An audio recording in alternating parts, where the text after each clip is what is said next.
Hello, Contrarians listeners. Here we are with another edition of your Contrarians warm up. This time, we're going to be talking about 12 Monkeys because that's the movie that we're covering in the main episode. Actually, we're doing 12 Monkeys and the French short film that inspired 12 Monkeys, La Jetée or La Jette. We never, we never quite settled it. Yeah. Jetée. We learned a lot going through the course of the episode. Yes. I have fresh quotes for 12 Monkeys.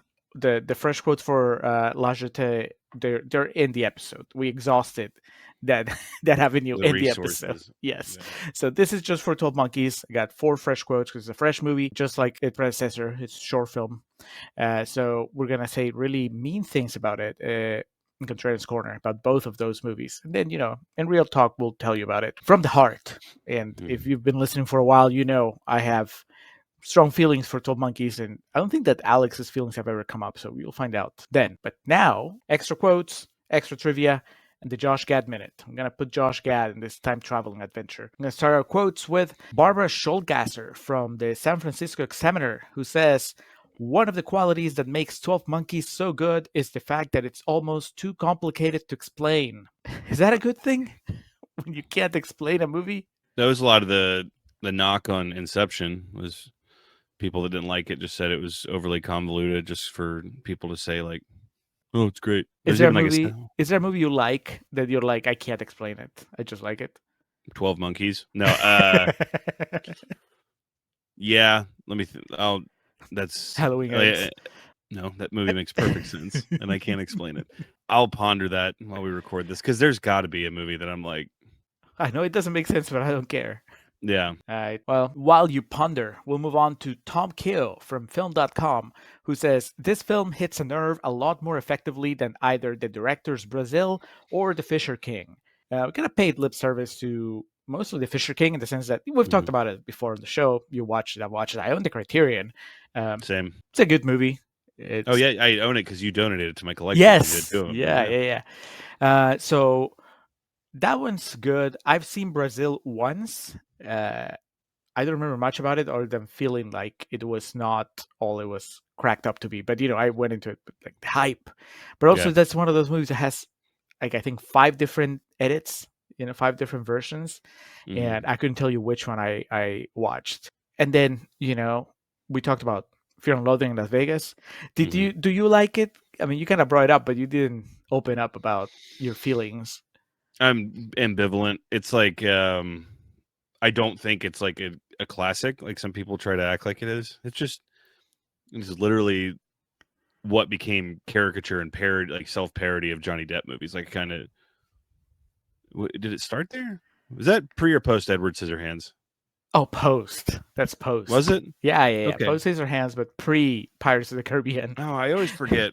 Edward Scissorhands is like 90 or 91. That's a lot earlier than I remember. Winona Ryder was a child. Yes, you're right. And Fear and Loathing was 98, so accurate.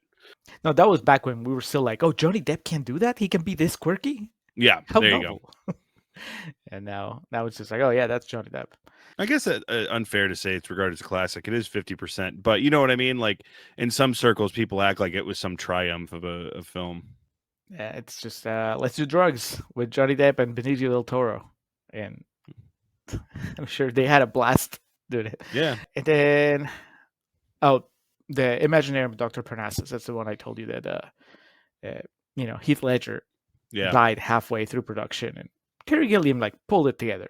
But anyway, the fact that they call out Brazil and The Fisher King as, the ones that, like, 12 Monkeys is better than those. I mean, is that what they consider like the benchmark? Benchmark when it comes to Terry Gilliam's work? I would guess so. Yeah, well, I'll put imagine Jeff Bridges and Robin Williams in 12 Monkeys. Robin Williams is Jeffrey Gaines. Jeff Bridges is Cole. All right, yeah. Let the magic happen. It's 1990. I went too far back, man. And then Robin Williams just going on for like 30 minutes. Yeah, like the raw take is like 55. The scene where he's like helping him escape. Yeah, the raw cut of it was Yeah. at least an hour long. Oh my God! Now's your opportunity, your last chance. All right. Douglas Davidson from Elements of Madness says the fact that we, the audience, begin to question whether or not Cole is a time traveler at all, whether the apocalyptic future he claims to be from is real within the scope of the film, speaks to the talented screenwriters, direction, and editing. I don't remember. I don't think I asked you during the episode, but did you ever feel like we were not on like sure ground, like that? Like, did you ever doubt what was happening? No, Like, they it don't always do feels it like pretty certain, right? Like, what we because see it's is what we get. the there's not things in the Matrix like the deja vu or things to like remind you that you're in an uncertain dimension or some shit. So yeah, I always felt like we were where they said we were, and there was no reason to be on my toes to be led astray. Yeah, I agree.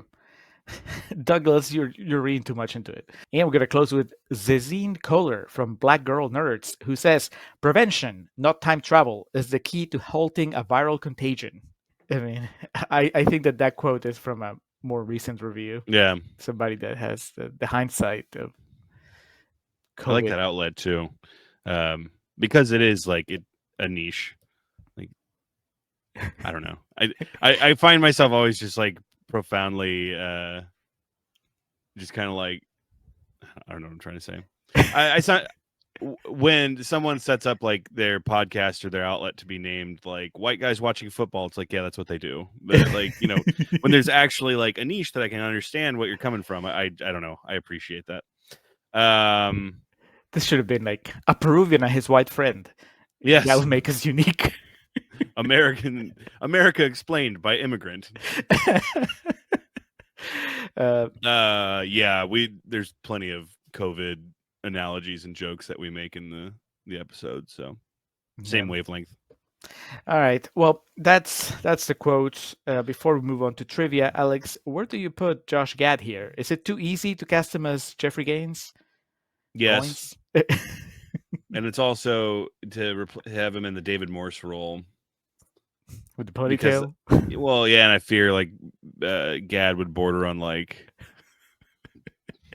a Rocky and Bullwinkle level villain of like, ooh. But I mean, David Morse is almost there already.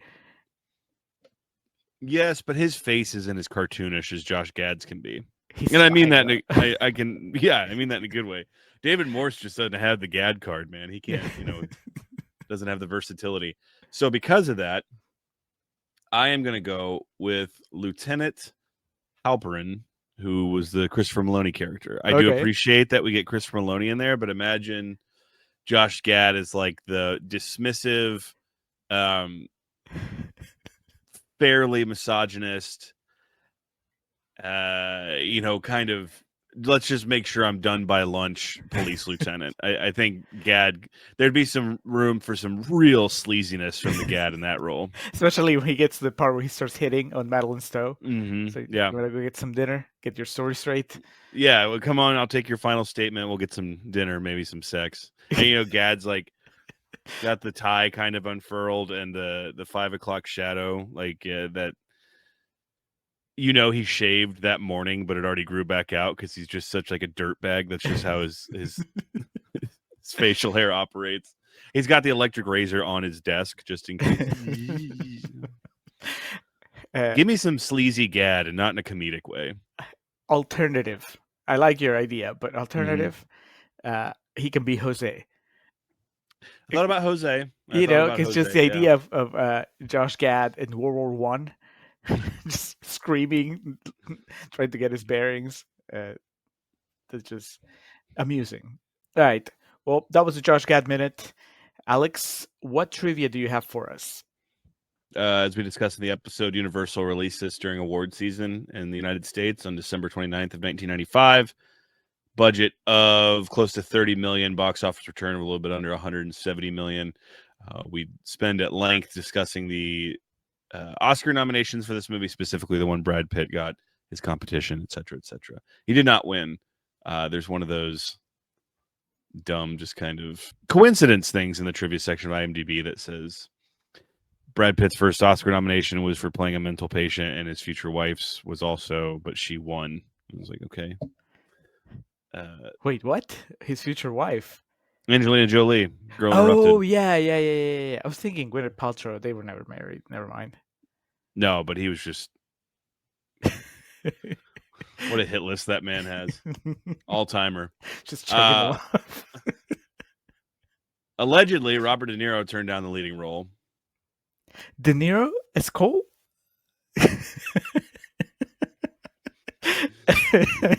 Come here, spider. De Niro putting a spider in his mouth. Brought back a specimen. Yeah, I mean, Bob De Niro fans don't come much bigger than you or I, but I'm not confident that would. You want to talk about a movie that could have gone off the rails and now been regarded like a Battlefield Earth type comedy, is if De Niro's just doing De Niro and then everyone else is doing what they're doing in this movie. It'd just been a bad combination. I think you have to recast Madeline Stowe if you do that, because De Niro would look like his dad, like her dad. Carla Gugino. Yes, there you go. Get her in there. Yeah. All right, we're on a roll here. Not quite as bad if we're talking about the exact same movie. We're not redoing it. Sylvester Stallone was also considered for the role of Cole. Not as bad. I mean, De Niro can act. I meant to say could have been worse. I'm sorry. I used the wrong expression there. Yeah, Stallone in that role. We love us some Sly from time to time on here, and obviously Rocky's an all-timer, but by 95, I don't know how that would have worked out. No, he hadn't done Copland yet, right? He hadn't had his reawakening. Copland, I believe, was 97, so yeah, you're right. Okay, so yeah, he wasn't ready. That scene when the music's playing and his head's out the window.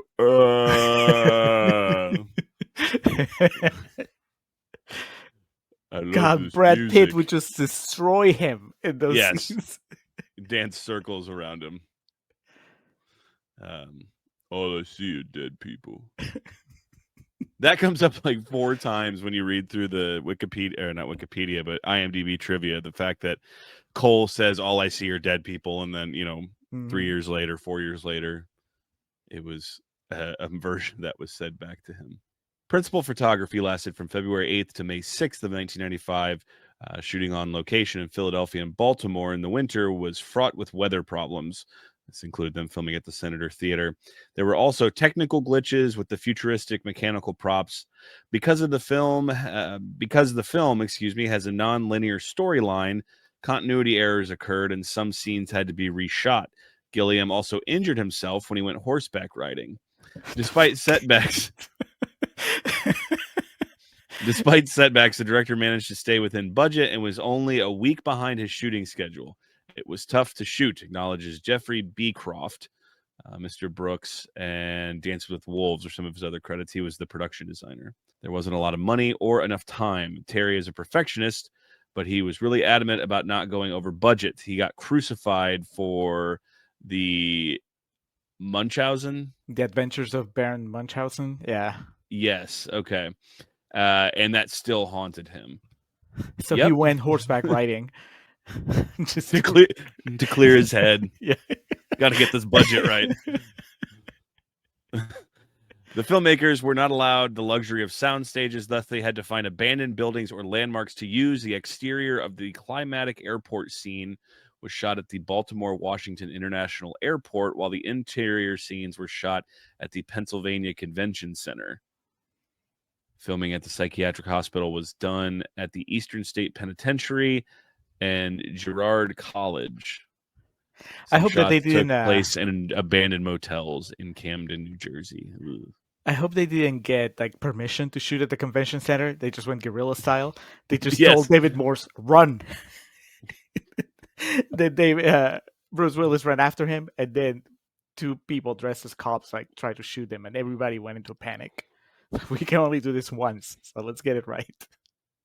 Is that Frankenhooker? There is a horror movie from that time period that I've talked about in here that everyone on the crew, when they were filming on the streets of New York, had to have the shit ready to go and run if like the cops showed up. Yeah. Same thing when the WWF did Shotgun Saturday Night, which was a very short-lived, kind of like really revolutionary concept.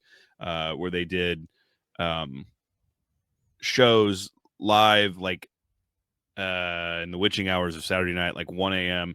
But they wouldn't be like in arenas; they would be at like bars. One was at like Penn Station, and it only lasted a short while because like it wasn't wrestling fans; it was just drunks that were kind of killing it, and also like they didn't take off. The whole point of this story is, it can be done. they obviously got permission to run at venues because they had to broadcast television out of there, but like the interviews and shit that the segments like they shot for it outside or in surrounding areas were allegedly all done guerrilla style, and they were like one take and get out because cops are going to come, we can't do anything about it. So I'm trying to say I love the idea of Brad Pitt carrying like a boom mic and running away from the Philadelphia police. That would be fucking awesome though. Like you're Brad Pitt with Bruce Willis and Terry Gilliam, and you guys are like running and. But they have to carry Gilliam though because he's injured from the horseback riding. No, that's how he got injured. He was like running away. He was like on a horse trying to get away from the mounted police. Johnny Depp was considered for the role of Jeffrey Goins. I mean, that I can see. I love Johnny Depp, but like I cannot see him. Part of Johnny Depp is that he's Johnny Depp and he's very cool, and like he plays like the same. He kind of gives the same delivery and a lot of shit, but it works for him. Like specifically that scene where Brad creates the distraction. He's like jumping from bed to bed and like going on about my father's God and all this shit. Like I don't see how Johnny Depp could have done that, but he's Johnny Depp. He could pull a rabbit out of the hat. The TV ball prop was notoriously problematic, constantly dropping racial and homophobic slurs. No, what? Anytime I see the word problematic now, I just assume. Problematic to me means canceled for tweets. Like that's what that word translates as now. But no, the TV ball prop was notoriously problematic with either the electronics or hydraulics breaking on almost every take. That does it. It is kind of wild to see it kind of move around. It's probably one of the main things in the movie that was logistically the hardest to pull off. Like some of the smaller like moving box robots in like the original Star Wars trilogy. There's like one in particular I remember. It's this blink and you miss it thing, but people talked about it was a nightmare, but like they were insistent we get this in this shot, this little robot coming by. And so like this thing, what they're talking about, for those of y'all who it has been a while since you've seen this, in the room where Bruce Willis meets the scientists and the doctors that send him back into the past, there's this giant like ball moving around the room that's made up of different television monitors. And that's the type of thing you would see in like a picture for like a futuristic video game in like a Game Pro magazine at that time. But seeing this thing actually functional, and like I think at some point it like gets in Bruce Willis's face and like is kind of looking back at him. That's what that should stress the point that it has no memorable shot in the movie, but that's the art, is you work so hard to make this little thing, despite how much of a pain in the ass it is, and for a little payoff, it's integral. You got to do it. So you work really hard, but not hard enough to make it to where it's infallible. You work hard enough just to make it so it breaks on every take. Work harder. That's what I'm saying. Just Gilliam with the duct tape. Throughout the movie, actual monkeys appear on camera, from the monkey in a roast beef sandwich to zoo animals. Some people suggest 12 different monkeys appear in the film.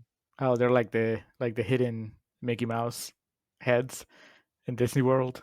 Just the hidden monkeys. Yes. Sick reference.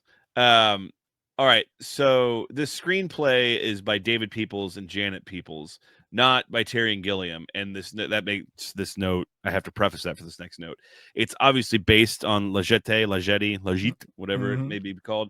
But Terry and Gilliam had not seen that movie when he made this. He thought he was allegedly. Yeah, he came up with it. Well, I don't think that. I think he was just like, well, let's see what I do, and then we'll compare it. Oh, people were like handing him the DVD, and he's like, nope, no, I don't want it to pollute my ideas. If you were in that situation, what would you do? If you're working with a team of talented screenwriters and they wrote a script that you're going to direct that's based on a previous piece of material that you had never seen or read before, would you want to read it and watch it, or would you want to do what you do and then compare afterwards? No, I would read it and watch it because it's already out there in the world, and I think that I would want to make sure that I'm not doing the same thing. Otherwise, what's the point? That Yes, I think there's arguments to both sides. Like, you don't want to watch it because you don't, like you said, want it to cloud your creative process, but at the same time, you got to know what you're doing to make sure you don't make the exact same thing. You make things too similar, and then also when you make conscious decisions to stray away from like the subject material, you need to know how radical it's going to seem to someone who's familiar with it. yeah, I'd rather go completely. I think it's different if it's like if I come up with an idea and then somebody tells me, "Hey, have you seen this movie that's very much like the idea that you had?" And I'll be like, "You know what? Let me do my thing." And then because in that case, I'm not referencing it directly, but in this case, they do cite La Jetée as an inspiration. So whatever, Terry Gilliam, Yeah. you do you. But Hey, when he finally watched, he was like, "God damn it! I should have put Bruce Willis in a El Santo shirt for the climax there at the end." It's in black and white. That was the key. This note says the horseback riding accident was nearly fatal. He showed up to set heavily bruised, but was more worried the accident might upset his creative vision. You got a concussion or something? You get your brain rattled? Suddenly, he couldn't understand the movie. Lastly, we've been talking about different people being in this role. 1995, I think, is an interesting timestamp on this because if I remember correctly, he won for leading actor the year this was made. And that what I'm trying to get at here, spit out, is that Nicolas Cage was the producer's original choice for the role of Cole. God, Cage, unhinged. That would be too much. Like Oh what yeah, Brad Pitt is especially doing. Yeah. well the real thing is when we last left off with him in Leaving Las Vegas, he was convulsing at the end. What happens? When do we first see Cole in this movie? He's convulsing and all like, covered in goo and jelly. It would just be a continuation of what happened. But yeah, Nick Cage obviously was hot shit at the time. I mean, most people would say his career high came at this point in time with Leaving Las Vegas, and it was around this time, a couple years later, when the ill-fated Superman with Tim Burton was Around this time. Yeah. in the works. Yeah, I think we have our fun with Bruce Willis in this movie, but he definitely provides a calm to the Cole character that Nicolas Cage would not have. And it's also Oh God, but I'm just thinking of like, Riley driving. Where are we going? Philadelphia. Just that's the end of the trailer right there. Well, but I was gonna say it's also like on a big picture kind of thing. It's just nice to have this performance as part of the Bruce Willis filmography. Yes. Like I don't know that they would make that much of an impression on the Nicolas Cage side of history, but you give it to Bruce Willis, and Bruce Willis does it as well as he does in the movie, and now you're like, oh, I'm glad we have that. And just so. I don't think Nicolas Cage would work as well with Brad Pitt as Bruce Willis does in this, because like we talked about, Cage would be trying to be bigger and louder than Brad Pitt is, and so he would never stop drooling. From the moment that he arrives in the 90s, he's just like constant. The spider crawling on his face. Oh God, not the spider. I don't know what other fucking cliche. No, the end is when Bruce gets all fucked up and beat up is Nicolas Cage, but he tells fuck, I don't know who he would tell, but he'd say, "You got 12 monkeys."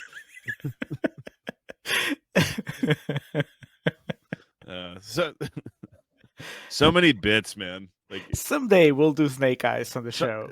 Someone's watching this on YouTube for the first time, not knowing who we are, and we're just working in all these bits that we have from previous episodes. So feel free to go through the back catalog of videos and episodes to understand what we're talking about. Or you could watch Snake Eyes and get that last reference very easily. Yes. Well, obviously, but my insistence on forcing it into conversations constantly. But that's 12 Monkeys. We have a very hearty discussion about it and its not predecessor, but its inspiration. There you go. That's the better. Jetée. Which, brother, buckle up for that discussion because that's a fucking insane piece of business that came out before the Vietnam War. Yeah, 28 minutes. It's on YouTube. You can watch it, or you can just deep dive and buy the Criterion. But anyway, that was 12 Monkeys and La Jetée. Coming up next, Paris, Texas. We just abandon the genre fantasy, science fiction, and we just go hard-hitting drama. That's another Criterion release. And this is coming from Stone Cold Steve Austin. That's one of our patrons. And is it Stone Cold Steve Austin or is it Cold Stone Steve Austin? Because I don't know if Steve actually listens to this. Cold Stone Steve Austin, but he could be undercover. He doesn't want to get people riled up. He doesn't want to steal our thunder. Real quick, I don't want to upset history buffs. I meant the U.S. involvement in the Vietnam War. The Vietnam War waged for a couple decades, I think. But anyway, yeah, Paris, Texas. Got to set aside about 7.5 hours to get through this bad boy. And but yeah, I own it on Criterion. I've already watched it once in the past year, so I'm looking forward to revisiting it because it is it's not like 12 Monkeys in the sense of how you don't say, Alex. Intricate it is, but they're a lot of dialogue. Yeah. I saw it at least 10 years ago, probably longer. So yeah, it should be a nice change of pace. But until then, thank you for watching this. Watch 12 Monkeys, watch La Jetée, listen to the episode. And yeah, thank you for checking out our work. We'll talk to you again soon.